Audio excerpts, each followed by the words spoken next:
ایک دیہاتی نے گارے کی مٹی سے اپنا گھر بنایا۔ گھر میں اس نے 7 مصلوں کی مسجد بنائی کیونکہ اس کے 7 بیٹے تھے۔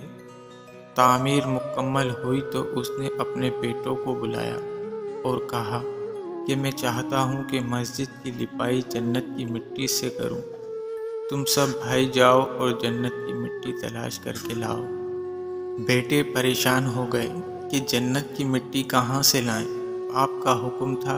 6 بیٹے ڈھونڈنے نکل کھڑے ہوئے، جبکہ سب سے چھوٹا اور 7واں بیٹا بیمار تھا، گھر پر ہی رہا۔ بھائی شام کو تھکے ہارے خالی ہاتھ گھر لوٹے تو کیا دیکھتے ہیں، چھوٹا بھائی بوری میں مٹی بھر کے بیٹھا ہے۔ باپ نے پوچھا، بیٹے گھر بیٹھے تجھے جنت کی مٹی کہاں سے مل گئی؟ بیٹے نے کہا، سارا دن ماں کے پیچھے پیچھے پھرتا رہا، جہاں جہاں وہ قدم رکھتی تھی وہاں وہاں سے مٹی اٹھا کر جمع کرتا رہا۔ یہ وہی مٹی ہے۔ ہڈیوں کا رس پلا کر اپنے دل کے چین کو کتنی راتوں میں تو خالی پیٹ سو جاتی ہے ماں۔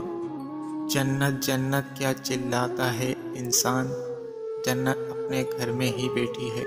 اللہ نے ماں کے قدموں تلے جنت رکھی ہے، بس جسے نظر آ جائے۔